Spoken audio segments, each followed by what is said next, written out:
Station, this is Houston. Are you ready for the event? Houston, this is Station.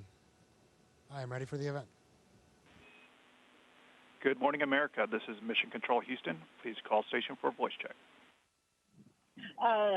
Station, this is ABC News. How do you read us?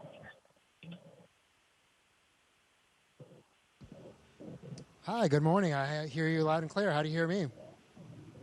I hear you loud and clear as well. So let's start with, you know, you're going to break a record, and I know records are made to be broken, but how significant is this record in terms of what we learn about human beings and our endurance for long-term space travel? Well, hey, Gina, good morning, and welcome back. It's great to have you with us on the International Space Station once again.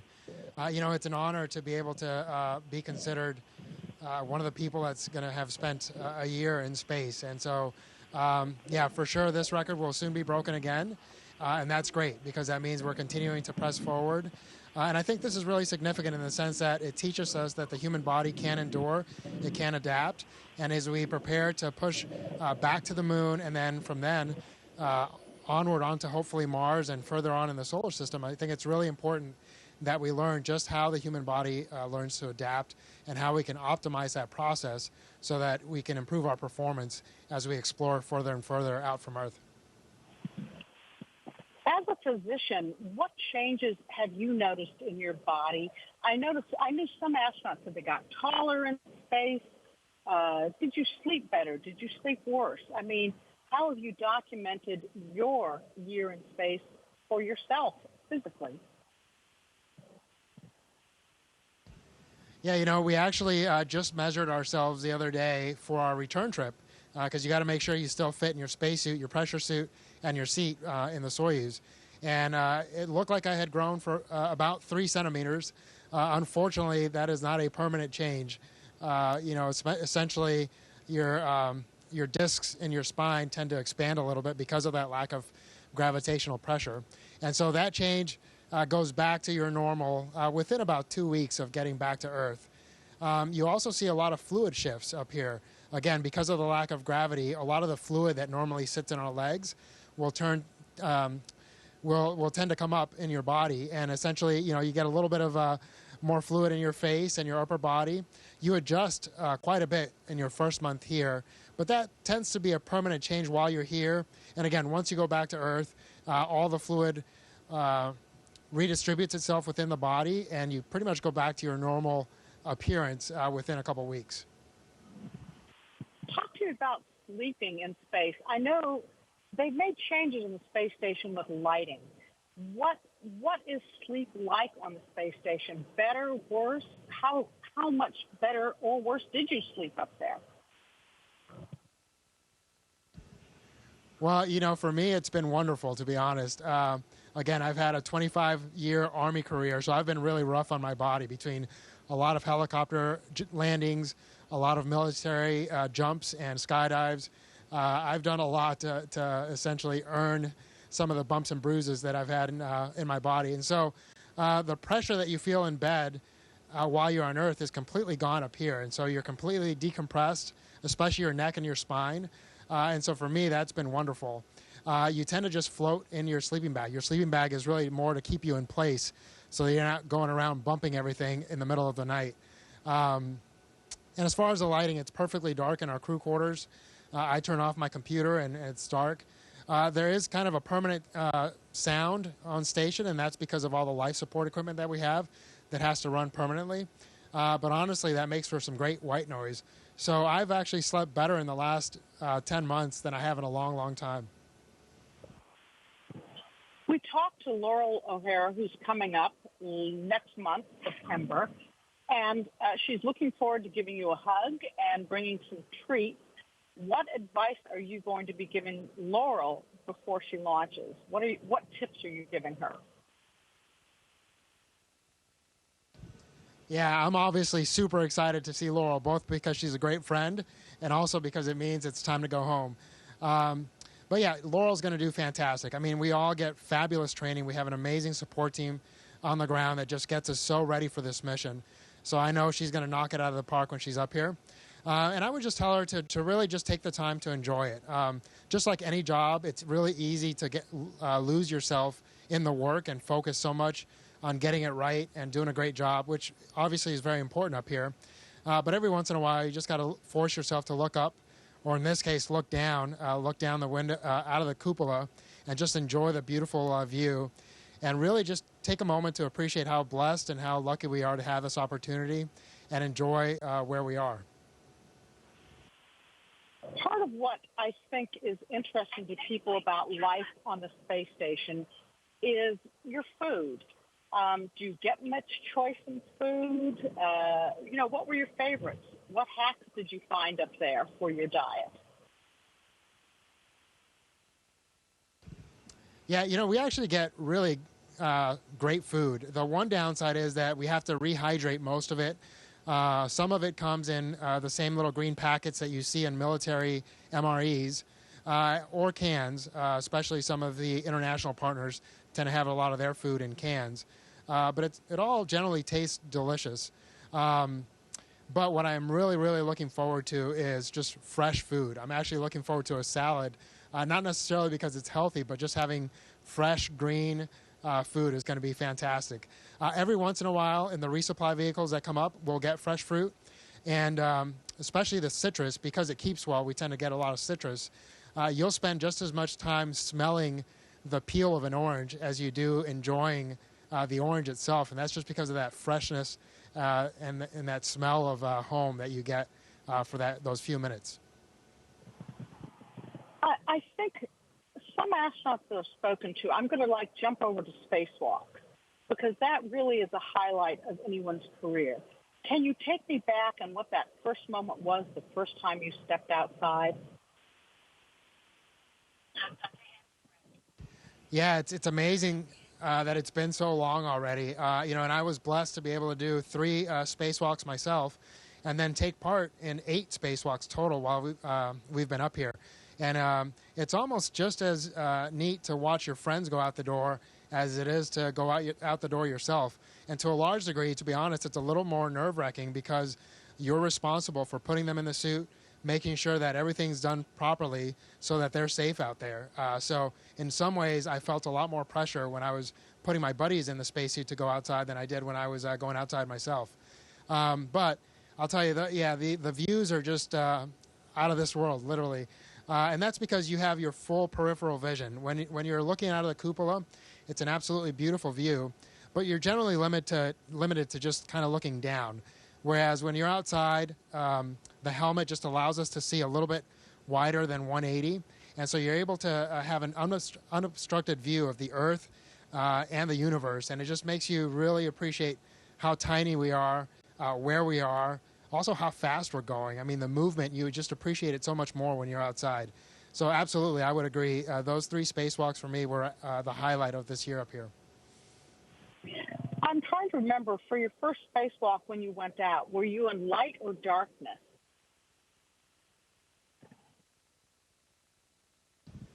Oh, boy. I don't remember exactly. I think for the first few minutes we were in darkness, and then it became light. And I was fortunate that I felt pretty comfortable outside pretty quickly. Again, going back to that amazing training that we have, and we have the neutral buoyancy lab. So it really felt like I was doing a run in the pool.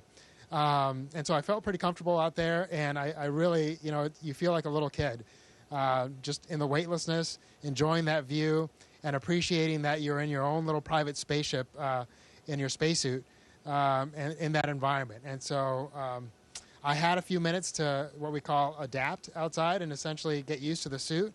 And I really just kind of spent it all looking all around and doing all sorts of movements because I was just having so much fun. So it sounds like if you kept a journal, I'm going to move on to that. The spacewalks would have been a highlight in your journal of my year in space. Did you kind of journal your year in space? What did you do to document that for you and for your family?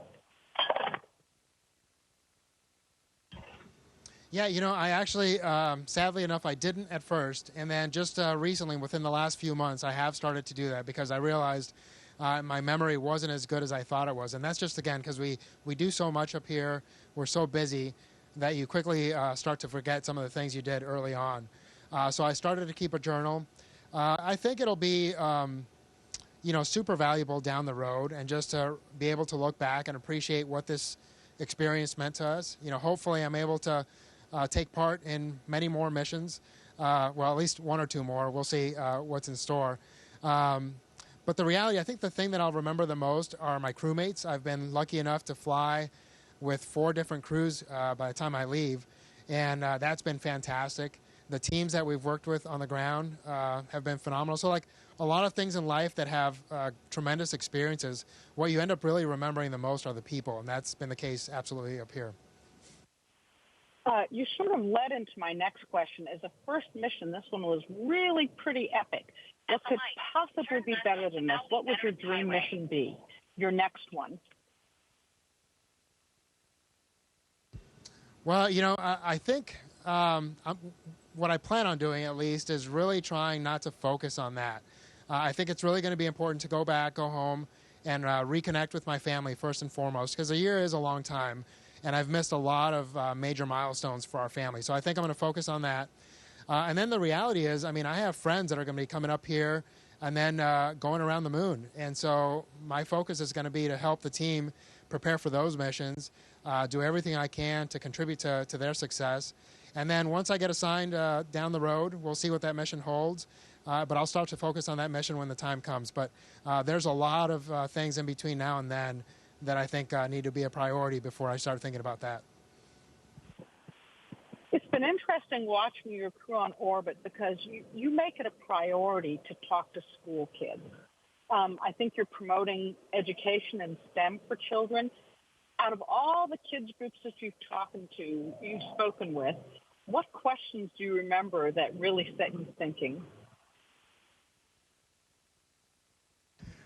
I'm laughing because I actually had a meeting just yesterday with some kids, cutest kids you've ever seen. They were all, a lot of them, I should say, were in the 4 to 6 year old group. So I had 2 questions that I really loved. One was, had I seen any T-Rexes in space? And unfortunately, I had to say no to that. And then the other one was if I had seen any mermaids, because I had described what looking at the ocean is like from up here. And so, unfortunately, I had not seen either T-Rexes or mermaids. But I just love the fact that we can enjoy the kids' curiosity and hopefully inspire them to great things later on in the future. I think it's interesting because one thing that the space station has proven to be very valuable with in the past, hopefully we have a slow hurricane season this year, but Earth observations from space and what it teaches us about our planet. What do you think you've learned about our planet from observing Earth for a year? Well, yeah, absolutely. You get a very different perspective being up here. The biggest one is how unique our planet is, right? You look out at the rest of our solar system, and all you see in general is darkness. And I think we just have to appreciate how special our planet is and do our best to ensure that future generations are able to enjoy our planet just as much as we have been able to. The other thing that you really appreciate is the fact that there are no borders and the fact that we as humanity can do amazing things. I mean, we've had humans in space now for 23 continuous years. And I don't think most people really appreciate how difficult this is and what a team effort it really is to have this achievement. And so the fact that you can look down and say, man, if we work together, we can do some amazing things. So all those things, they kind of sound philosophical, but just you learn to appreciate the fact that you're living it every day while you're up here. You're coming home in another month. Tell me what the process is for returning home. You just don't hop in a car and drive home. Is your body monitored, and what is the adjustment like for returning to Earth from space? Yeah, so kind of going back to your previous question, again, there's only been a handful of us that have been up here for this long. And so they try to capture as much science as they can, as quickly as they can, because our bodies are just so good at readapting. So as soon as we land, again, I came up on a Russian spacecraft, so I'll also go back and we'll land in Kazakhstan. And there'll be a NASA team there ready to fly me back to Houston. But right away, they get you in this medical tent and they start doing testing from about 10 minutes after you land. And we gather as much data as we can before we get on the NASA plane, which then flies us back to Houston. And within about 24 hours of landing, you're landing back in Houston and seeing your family for the first time. You know, after about 6 months in space, most people have a little bit of a hard time with their vestibular system and their equilibrium.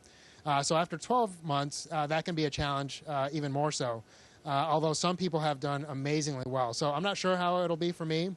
I'm preparing for the fact that it might be a challenge and that it might take a couple days before I'm somewhat normal. But the reality is it's going to take anywhere from 2 to 6 months of really intense rehab to get back to my normal. You know, and that's just part of the process.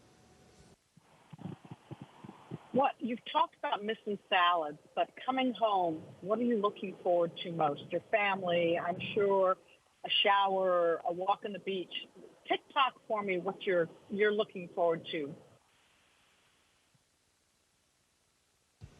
Yeah, well, I think you just named them all. Absolutely, time with my family. Again, you know, we've been able to stay in touch really well. We get phone calls, we get video conferences every once in a while.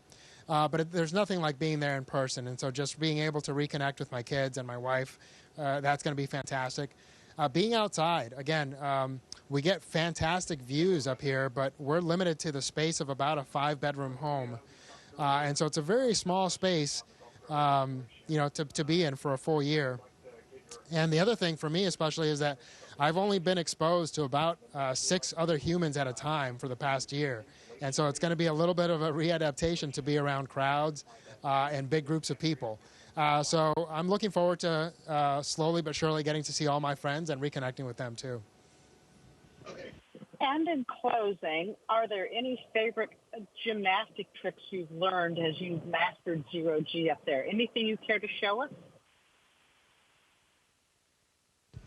Well, you know, I think one of the hardest things for people to really understand is the fact that you just don't have a sensation of up and down, right? So if I jump up on the sidewall here, my body quickly adjusts to the fact that now this is my up and down. And so you might see me essentially standing on the wall, but it's amazing how quickly your brain adapts to just reference this now being up and down for me. And so something as simple as this, for me, is just super cool to appreciate, again, how adaptable our bodies and our brains are. So yeah, of course, you know, every once in a while we'll zoom around the space station as fast as we can, especially as you get more comfortable. But there's so much sensitive equipment up here. You really try to take it easy to make sure that everything stays where it's supposed to be. Frank Rubio, thank you so much for your time today. Godspeed.